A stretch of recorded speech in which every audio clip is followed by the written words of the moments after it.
देखिए, हमारे आज मंत्रिमंडल का विस्तार के साथ साथ जो दायित्व हमको देना था और जितना सरकार के माध्यम से जितने लोगों को मंत्री पद दिया जा सकता था संविधान के तहत, वो आज पूरा हुआ और अब पूरे मंत्रिमंडल के सभी लोग आज 3 मिला के ये पूरा हो गया।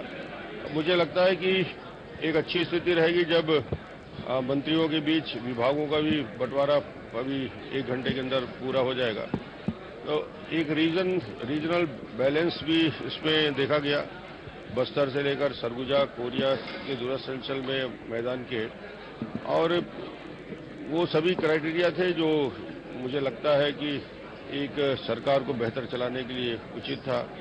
और ये 3 जो आज हमने बनाए हैं, एक कोरिया से, दूसरा दूरस्थ अंचल बीजापुर से और तीसरा मैदानी क्षेत्र से, तो ये तीनों मिलके और बेहतर हमारी टीम को मजबूत करेंगे। ये बदलाव होगा क्या? विभागों में बदलाव भी हो रहा है? विभागों में परिवर्तन इसलिए होगा कि 3 नए मंत्री आए हैं, तो कुछ विभाग इधर से उधर होंगे।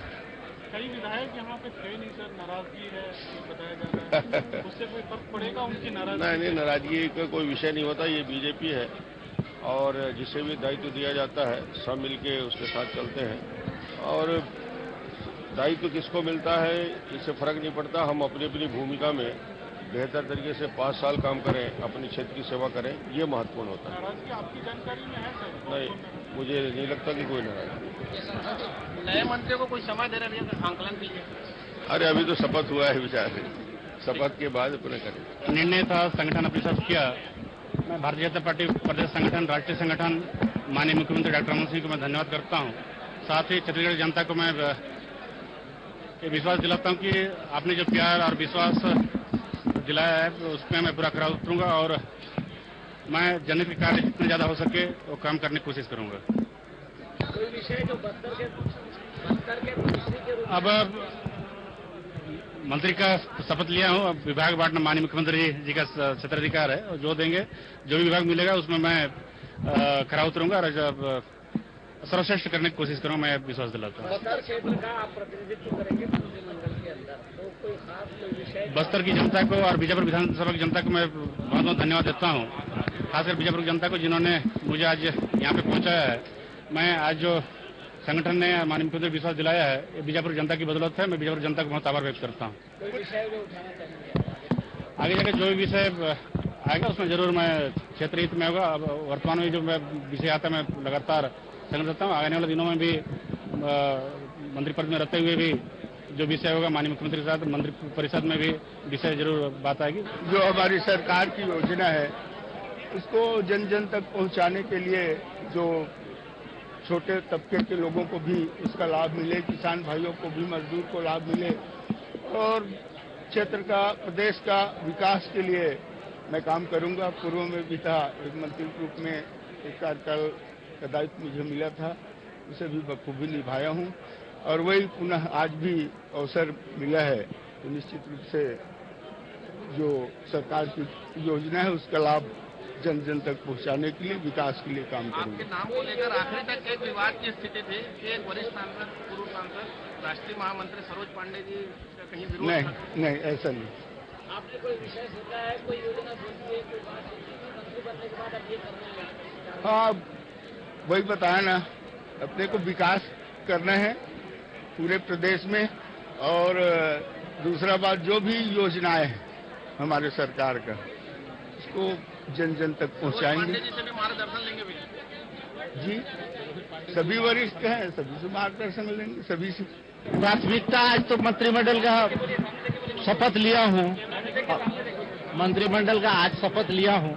अब इसके बाद प्राथमिकता को तय करूंगा, सोचूंगा, विचार करूंगा और इसके बाद आगे बढ़ूंगा। आपका कोई पसंद का कोई ऐसा विषय जो आपके दिमाग में रहा होगा इसको करना चाहिए? अरे करना सभी विषय है, सबको करना है, जो अधूरे हैं उनको सबको पूरा करना है। अभी तो शुरुआती दौर है, इसके बाद बिल्कुल उसको पूरा करने के लिए हम लोग हैं, काम करेंगे। प्राथमिकता भी क्या बताऊं मैं, प्राथमिकता बहुत सी है, समय आएगा तो प्राथमिकता के साथ उस काम को किया जाएगा। अब विभाग सीएम साहब के ऊपर है, जो विभाग देंगे उस विभाग को स्वीकार करूंगा, उस विभाग में काम करूंगा। आप एक वरिष्ठ राजनेता हैं, प्रदेश की प्राथमिकताएं क्या देख रहे हैं, आप क्या करना चाहेंगे, आप मंत्री बन अब ऐसा है, आज ही प्राथमिकताएं सोचवाओगे तो क्या बताऊं मैं। आज तो मैं शपथ लिया हूं, कुछ मेरे को अवसर दोगे इसके बाद देखने, सुनने और घूमने के लिए, और उसके बाद प्रदेश में क्या आवश्यकता है, क्या जरूरत है, कहाँ क्या गड़बड़ी है, तो सोच विचार करके फिर बताऊंगा मैं। अभी तो नया नया लिया हूँ। मंडल का यहाँ पर विस्तार हो चुका है और इस विस्तार के साथ में ही जो पहला सबसे नाम था वो भैयालाल रजवाड़े का था। भैयालाल रजवाड़े जी हमारे साथ में मौजूद हैं। भैयालाल रजवाड़े जी से बात करते हैं। भैयालाल रजवाड़े जी जो सबसे पहला नाम था जो मंत्रिमंडल विस्तार में, उनका नाम था। भैयालाल रजवाड़े जी, साधना न्यूज की तरफ से आपको बधाई कि आपका मंत्रिमंडल में आपको जगह दी गई है, आपको मंत्री बनाया गया है। सरगुजा से आप प्रतिनिधित्व करते हैं, किस तरह की कोरिया से सरगुजा संभाग से आप प्रतिनिधित्व करते हैं, किस तरह का आप प्राथमिकता मानते हैं सरगुजा संभाग? भाई अभी तो आज मैं मंत्री पद का शपथ लिया हूँ, इसके बाद अब जाऊंगा क्षेत्र में, सरगुजा में जाऊंगा, प्रदेश में घूमूंगा, इसके बाद देखूंगा कि प्राथमिकता क्या आवश्यकताएं हैं, क्या जरूरत है, कौन सा जिसको प्राथमिकता के तौर पर लेना है, फिर अपन उस पर विचार करके काम करेंगे। कहीं ना कहीं कोरिया के लोगों का एक प्रेम था, उनको आप पहले विधायक बना के भेजा, आप मंत्री के तौर पे आपने आज यहाँ पे शपथ ली है। कोरिया के लिए क्या खास तौर पर आप मानते हैं, कोरिया के लिए क्या होना चाहिए? भाई आज एक मंत्री के रूप में मैं शपथ लिया हूँ, अब मंत्री के रूप में क्षेत्र में जाऊंगा तो कुछ और नजरिया अलग रहेगा, देखूंगा क्या आवश्यकताएं वहां पर है, उसके हिसाब से मैं तय करूंगा और तय करके काम करूंगा। जो दूसरा नाम था वो दयालदास बघेल जी का था। दयालदास बघेल जी, आपके पास पुराना अनुभव है, पुराने रमन मंत्रिमंडल में थे, आपके पास विभाग था, पुराना तजुर्बा है, आपको इस मंत्रिमंडल के विस्तार में रखा गया है, मंत्री पद की आज शपथ ली है। किस तरह से आपकी प्राथमिकता क्या क्या है? हमारा प्राथमिकता है, प्रथम तो जो भी सरकार की योजनाएं हैं उसको नीचे तक के पहुंचाने के लिए हम पहले काम करेंगे, ताकि जितना भी सरकार की योजना है वो आम लोगों को मिले, चाहे किसान मजदूर भाइयों को भी उसका लाभ मिले, इसके लिए काम करेंगे। और विकास तो आप देख ही रहे हैं, छत्तीसगढ़ में माननीय मुख्यमंत्री के जो द्वारा विकास किया गया है, उसी कड़ी को और आगे बढ़ाते हुए विकास के काम करेंगे। आपका जो अनुभव है इस बार कितना काम आएगा, क्योंकि पिछली बार भी आपके पास में विभाग थे, उस विभाग के तौर पर आपके पास में एक अपना अनुभव है, क्या लगता है कि उस अनुभव को किस तरह से आगे बढ़ाएंगे? नहीं, उस अनुभव तो हमारे पास ही है, पूर्व मंत्री थे, और जो भी विभाग देगा निश्चित रूप से उसमें काम करके दिखाएंगे। जो है महेश गागरा जी बीजापुर का प्रतिनिधित्व करते हैं, क्या प्रतिनिधित्व रहेगी अपने क्षेत्र के लिए? बधाई हो, जिस तरह से तांता भी लगा हुआ है, काफी लंबे समय से, पिछले जब मंत्रिमंडल का गठन ही हुआ था उसी समय आपका नाम था, लेकिन एक लंबा इंतजार करना पड़ा। संगठन का निर्णय माननीय मुख्यमंत्री जी का तैयार है, समय नहीं, सभी विधायक इंतजार कर रहे थे, जिसके जो अवसर मिले और जिस समय अवसर मिले उस समय से काम करना प्रारंभ करना अपना प्राथमिकता है, और जनहित में काम करूं ये मेरी प्राथमिकता रहेगी। युवा नेता, युवा प्रतिनिधित्व कहीं ना कहीं मंत्रिमंडल को मिला, युवा सोच के साथ कहीं ना कहीं एक मंत्रिमंडल में जो युवा सोच का समावेश करेंगे आप? बिल्कुल, एक हम जो अपेक्षा रहती है, युवाओं की जो अपेक्षा है, मैं मंत्रिपरिषद के माध्यम से उन युवाओं के लिए बात मंत्रिपरिषद में माननीय मुख्यमंत्री से मैं चलाऊंगा। अब माननीय मुख्यमंत्री जी और सरकार काफी अच्छा काम युवाओं के लिए कर रही है, उम्मीद है कि आगे बेहतर काम हम कर पाएंगे, ऐसा मैं उम्मीद करता हूँ। परिवेश को लेकर भी कई सारी अटकलें लगाई जा रही है कि रमन सिंह के खास पसंद पर आज आप इस परिवेश में सामने आए, काफी जल्दी तैयार किया। बिल्कुल अपेक्षा रहती है, अच्छा आए, एक अवसर रहता है उसमें आए, नहीं तो हमेशा मैं एक स्वाभाविक जो गहन वेश में रहता हूँ, तो अपेक्षा रहती है सबकी, बड़े लोगों की बात सिरोधार है। नक्सल प्रभावित क्षेत्र बीजापुर के लिए आप क्या प्राथमिकता रखते हैं मंत्री के तौर पर? विधायक के तौर पर तो वहाँ जनता ने आपको चुनकर भेजा, लेकिन मंत्री के तौर पर आपकी क्या प्राथमिकता रहेंगी? विकास करना, वहाँ पे शिक्षा स्वास्थ्य के उपलब्ध कराना है प्राथमिकता होगी। मंत्रिमंडल का जिस तरह से विकास हुआ है, जो भी विभाग आपको मिलेगा, कहीं ना कहीं आपकी जो सोच है, जो आपका एक प्रतिनिधित्व, वो विभाग को काफी आगे ले जाने का काम करेगा। बिल्कुल, जो भी विभाग मुझे मिलेगा, माननीय मुख्यमंत्री विश्वास जिस विभाग में करेंगे उस विभाग के माध्यम से, उस विभाग में रहते हुए मैं जनहित में जो काम कर सकता हूँ बेहतर से बेहतर करने की कोशिश करूंगा। तो जनहित में जो काम होगा उसको बेहतर से बेहतर करने का काम यहाँ पर महेश गागरा जी करेंगे। ये तमाम जो नेता हैं जिन्होंने आज मंत्री पद की शपथ ली है, मंत्रिमंडल का विस्तार हो चुका है, और इस मंत्रिमंडल के विस्तार के साथ में ही जो एक प्रतिनिधित्व है अलग अलग क्षेत्रों का, चाहे उत्तर से दक्षिण की बात कर ली जाए, सरगुजा, बस्तर, और साथ में ही दयालदास बघेल जो पुराने अनुभव रखते हैं पुराने मंत्रिमंडल में, उनके साथ में एक रमन मंत्रिमंडल का नया चेहरा यहाँ पर देखने को मिल रहा है। कैमरामैन डीके सिन्हा के साथ आके गांधी, साधना न्यूज, रायपुर। प्रदेश अध्यक्ष धर्मलाल कौशिक जी मौजूद है। धर्मलाल कौशिक जी, जो रमन मंत्रिमंडल का विस्तार किया गया, जो तमाम चेहरे लाए गए, पार्टी की तरफ से क्या क्या प्राथमिकताएं रखी गई, किस तरह से इनका चुनाव किया गया? 12 मंत्री छत्तीसगढ़ में बनाए जा सकते हैं।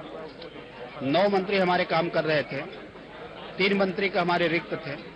ये 3 मंत्री के लिए यहाँ के जो सामाजिक, भौगोलिक और सारे दृष्टिकोण से विचार करने के उपरांत मंत्री आज हमारे बनाए गए हैं, शपथ लिए हैं। मैं उनको बधाई देता हूं।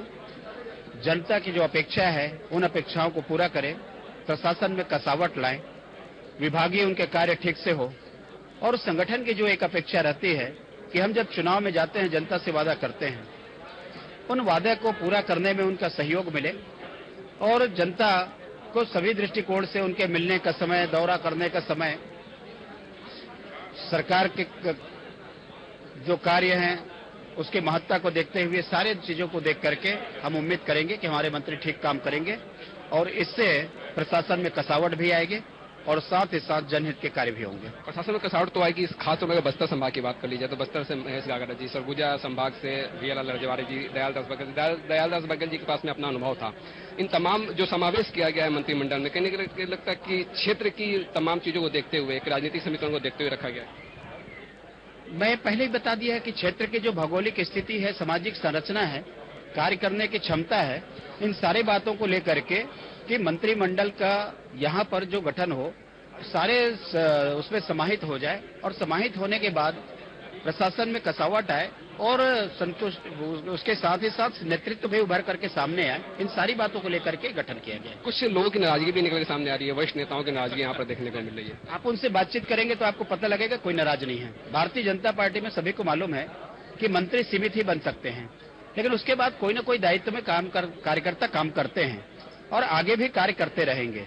जहां तक वरिष्ठों की बात है, आगे भी उनका सम्मान किया जाएगा, ख्याल रखेंगे और इस दृष्टिकोण से उनसे बातचीत भी करेंगे। लेकिन मैं नाराजगी की बात को इंकार करता हूं, कोई नाराज नहीं है। जानकारों का ये कहना है कि काफी अच्छा मंत्रिमंडल निकल कर सामने है, जो विस्तार हुआ है काफी अच्छा माना जा रहा है और क्षेत्रों का काफी अच्छा प्रतिनिधित्व है। आपकी इसमें काफी महत्वपूर्ण भूमिका रही। मेरी भूमिका क्या है? भूमिका तो मुख्यमंत्री जी के है। मुख्यमंत्री जी को ही मंत्रिमंडल तय करने का अधिकार है और हमने उनको सौंप दिया था। बाकी जो सलाह मशविरा होती है, निश्चित रूप से बैठ करके सभी सलाह मशविरा किए और हम लोग सब लोगों ने प्रयास किया कि मंत्रिमंडल में कुछ चेहरे ऐसे आए कि जो जनता जो चाहती भी है और उसके साथ ही साथ नया नेतृत्व भी हमको डेवलप करना है, जो आने वाले लंबे समय तक के काम करने का अवसर भी मिले। और उस दृष्टिकोण से ये जो चयन हुआ है, जनता की जो प्रतिक्रिया ठीक है तो हमारी प्रतिक्रिया बहुत ठीक है। तो जनता की जो प्रतिक्रिया थी उसको ध्यान में रखते हुए यहाँ पर संगठन की तरफ से तमाम सुझाव दिए गए, जिसके तहत में रमन मंत्रिमंडल का जो विस्तार दिख रहा है। कैमरामैन डीके सिन्हा के साथ आके गांधी, सादा न्यूज लैब।